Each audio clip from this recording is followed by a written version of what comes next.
Olá pessoal, tudo bem? Recentemente tem havido muita discussão sobre o tema de regulação das redes. O que eu tenho visto, infelizmente, é muito debate sobre ideologia, fake news, censura, liberdade de expressão e estão sendo deixados de lado fatos concretos sobre como atuam as plataformas e qual é a sua influência na sociedade.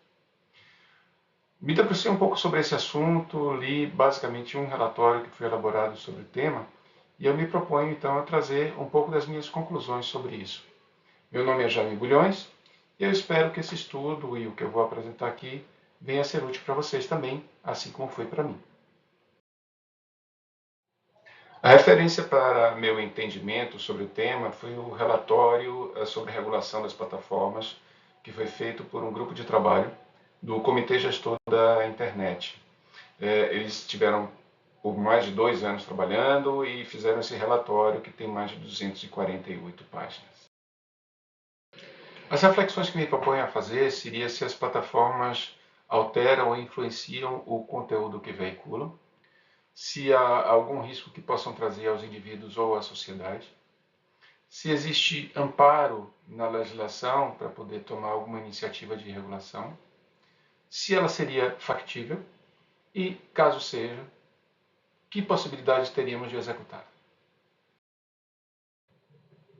Recapitulando um pouquinho, tudo tem origem na promulgação do Marco Civil da Internet, em 2014. Foi uma lei que foi debatida por mais de 7 anos, então é uma boa lei e ela está bem adequada com as necessidades do país, principalmente à ocasião. O tema de debate principal é o artigo 19, que, como uma das suas consequências, diz que as plataformas não têm nenhuma responsabilidade sobre os conteúdos, elas são completamente isentas, exceto se houver alguma decisão judicial obrigando-as a remover e elas não cumprirem. Tá? Isso estava perfeitamente alinhado com o entendimento do funcionamento das plataformas àquela ocasião, onde se pensava que elas eram isentas, neutras, apenas um repositório de informações que nós, eu, você, todos, colocávamos nela para serem transmitidas. Esse entendimento evoluiu ao longo do tempo sobre como as plataformas fazem e também as plataformas evoluíram. Já são mais de 10 anos. É uma eternidade para serviços de computação, internet, comparado com outras situações da nossa legislação. O primeiro elemento que rebate o entendimento de que as plataformas sejam isentas é um evento que aconteceu em 2018. Naquela ocasião, o Facebook foi condenado na justiça e ficou comprovado que ele tinha algum poder de exercer influência sobre os seus usuários. O Facebook ainda vendeu os perfis e informações de milhões de seus usuários para uma empresa britânica, a Cambridge Analytica, que os utilizou através do próprio Facebook para exercer influências em diversas eleições que ocorreram naquele período. Uma delas foi o Brexit, e no final desta, o Reino Unido acabou saindo da União Europeia. Ao longo do tempo, passamos a entender também como as plataformas trabalham, quais são as suas estratégias. Uma delas é a perfilização. Elas sabem quais são os nossos gostos, se gostamos de esportes, qual a nossa posição política, músicas preferidas, hábitos de consumo, e utilizam para poder designar, para direcionar diversos conteúdos de acordo com as nossas afinidades. Ainda nesse mesmo aspecto, os algoritmos são definidos para agrupar pessoas que têm uma afinidade com temas comuns, de modo que elas possam interagir de uma forma mais dinâmica, aumentando a atenção e o fluxo da rede. Um outro tema também que recentemente ganhou destaque foi, especialmente depois do TikTok, foi a utilização de mensagens em continuidade, uma após a outra, sem que tivéssemos a necessidade de fazer nenhum clique. Vídeos que vinham em sequência. E isso acaba gerando um certo vício em receber novos conhecimentos e informações, geralmente muito curtos e com pouca profundidade. Por último, também existe o tema de impulsionamento, né, de um determinado tópico. Ele pode ser por interesse próprio, estratégico da própria plataforma, ou comprado através de ações de marketing. Então, esse conteúdo ele é impulsionado por diversas técnicas, pela utilização de bots, robôs, né, para adquirir maior audiência dentro da plataforma. Note que não há, em princípio, nenhum juízo de valor, bem ou mal, sobre todas essas técnicas que são utilizadas. Para nós é super conveniente receber informações e assuntos dos quais temos afinidade. O problema está na transparência. É saber se algo foi intencionalmente direcionado para nós, se foi pago para ser alavancado pela plataforma ou não. Se há um anúncio no jornal, esse anúncio é destacado como anúncio, e nós sabemos. Na plataforma, praticamente isso não existe.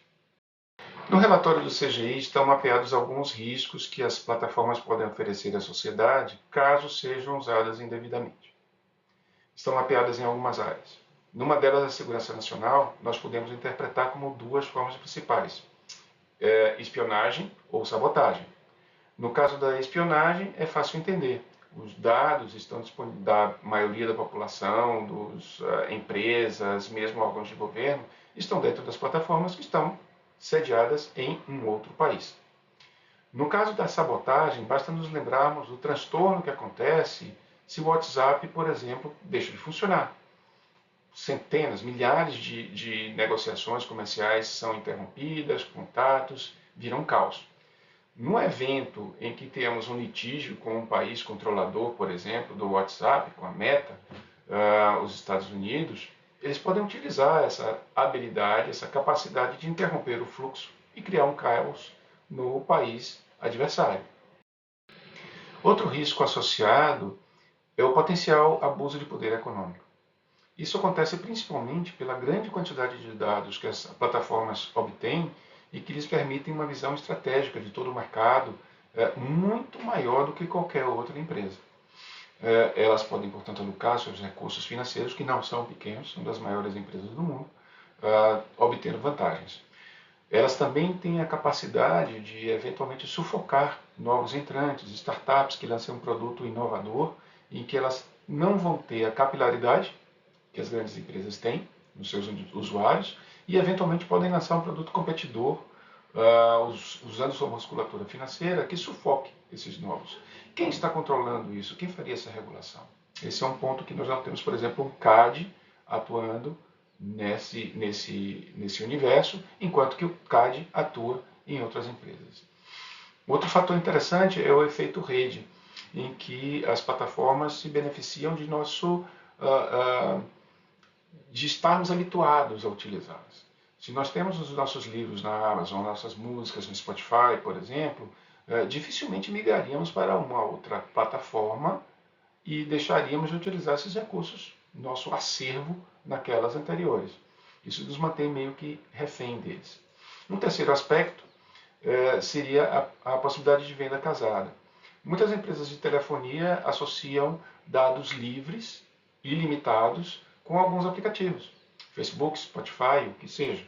Né? Esses não teriam, então, uma vantagem de serem colocados e instalados em detrimento de outros aplicativos? Tudo isso são questionamentos e muitos outros que estão no relatório e que nos fazem pensar sobre a necessidade de ter pelo menos um conhecimento sobre o funcionamento das redes. Um outro tema que já é bem debatido pela sociedade diz respeito à democracia e direitos humanos. Já vimos que existe o potencial das plataformas influenciarem os resultados de eleições. Ainda o aspecto da infodemia, ou seja, a transmissão de mensagens falsas ou mensagens de ódio, extremismo. Essas mensagens, elas geram engajamento de pessoas contra ou a favor. Esse engajamento, ele é estimulado pelos algoritmos porque aumenta o tráfego na plataforma e tráfego significa remuneração para as plataformas. Então não faz o menor sentido esperarmos que esse próprio algoritmo vá reduzir esse tipo de conteúdo. Um outro aspecto que precisamos considerar também é a questão da influência nas crianças. Tivemos recentemente mortes de crianças porque estavam seguindo uns exemplos e desafios na internet. esses tipos de desafios dificilmente gerariam uma ocorrência maior e mais séria no mundo real. Eles só existem porque eles estão nas plataformas, são amplificados, exemplos positivos são mostrados e multiplicados dentro dessa plataforma, e os exemplos negativos são criticados. As crianças que têm medo de fazer são criticadas. Então, elas acabam sendo capturadas por essa situação. Há ainda um relato cientificamente comprovado de aumento de depressão e aumento de suicídio de crianças que acabam se viciando na utilização das plataformas. A recomendação do relatório é de que o combate a esse tipo de problema esteja dentro das plataformas. Como já vimos, ela conhece mais sobre nós mesmos do que nós. Então elas sabem qual é o conteúdo que está sendo transmitido e sabem quais são os vulneráveis. Deveria haver uma forma de protegê-los também. O que me deixou, inclusive, bastante chateado até, foi que muitos jornalistas e analistas acabaram atribuindo aos pais a responsabilidade por controlar as crianças. Os pais que trabalham fora o dia inteiro, mais de 8 horas por dia, incluindo o transporte, ainda tem que chegar em casa, atender as demandas da criança e verificar se elas estão trabalhando nas plataformas. Enquanto que as plataformas estão 100% do tempo monitorando as atividades de todos os usuários. Não faz o menor sentido a transferência dessa responsabilidade. Pelo que vimos, parece haver realmente necessidade de algum tipo de controle. Mas será que ele é compatível com o nosso ordenamento jurídico? Eu queria trazer para vocês uma analogia. Se cada um de nós, ou então o síndico do nosso condomínio, contratar uma empresa para fazer uma reforma no imóvel, ele vai estar corresponsável pelo que acontecer com os trabalhadores. Se algum dos trabalhadores se acidentar, muito provavelmente o condomínio ou nós vamos ter que arcar com as despesas de sua recuperação, ou eventualmente até sua morte. Então, esse aspecto de corresponsabilidade, ele está presente muito mais na legislação brasileira, na legislação latino-americana, do que é presente na legislação americana. Na legislação americana, muito provavelmente, essa responsabilidade se estanca para nós que contratamos a empresa. Então, isso já permite pensar numa corresponsabilidade das redes também pelas mensagens que são vinculadas, na verdade, multiplicadas através delas. É possível fazer isso? Sim. Já existem legislações em outros países, principalmente na Europa, e nenhuma empresa deixou de operar na Europa, nenhum cidadão europeu deixou de usar os seus recursos. Um outro tema que precisa também ser levado em conta é que é um mito a questão de que não existe controle, não existe regulação nas plataformas. Existe. Eles fazem desde o primeiro dia de acordo com as suas regras de uso, que todos nós lemos. Na verdade, não lemos, mas aceitamos. Então, eles retiram milhares de vezes por dia mensagens e conteúdos que não estão de acordo com as suas normas, com suas condutas. Por que que então eles têm o potencial de retirar essas mensagens com suas normas e não têm o dever de retirar se elas não estão de acordo com as leis do país onde atuam? Então é preciso realmente é viável ter esse tipo de regulação. Quais seriam então as alternativas para essa regulação?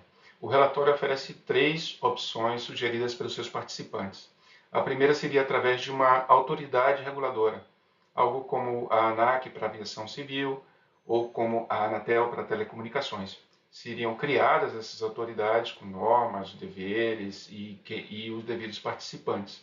Incluiriam membros da sociedade, do governo e das próprias empresas. Uma segunda opção seria um sistema de governança, tipo um conselho. Basicamente, diversos setores do governo, mais outros setores da sociedade e das empresas participariam para definir temas e debater eventuais necessidades de moderação. O último seria uma entidade de autorregulação, muito parecido com o CONAR, para empresas de marketing e publicidade. Então, eles mesmos definem suas normas. A diferença aqui é que nós teríamos também a participação de outros setores da sociedade. Esse, na verdade, é um dos pontos-chave que está no relatório. A necessidade que múltiplos atores estejam presentes e também que haja total transparência de tudo que for definido nesses órgãos ou conselhos reguladores das plataformas. Finalizando, eu gostaria de comentar que o STF está debatendo esse assunto e tomando decisões muito em razão de uma ausência de posicionamento do Congresso. Desde 2020, esse tema foi interrompido em base de discussões ideológicas. É preciso, é urgente que se retome. O Congresso, o Parlamento, é o local certo onde a sociedade deve debater e tomar as decisões sobre que rumo deve seguir. É fundamental ainda que essa discussão seja eliminada de ideologias e baseada em fatos, como eu tentei apresentar aqui para vocês. Só assim podemos encontrar as melhores soluções. Na forma como está sendo feito, não existe possibilidade de se criar um consenso que é tão necessário sobre esse assunto. Eu espero que tenha sido útil para vocês e eu tentei apresentar o que estava nesse relatório, que foi muito útil para mim, e vocês também ainda podem contribuir. Existe um debate que está aberto até o dia 16 e vocês podem acessar esse site para colocar suas sugestões. Agradeço a atenção até agora. Até a próxima.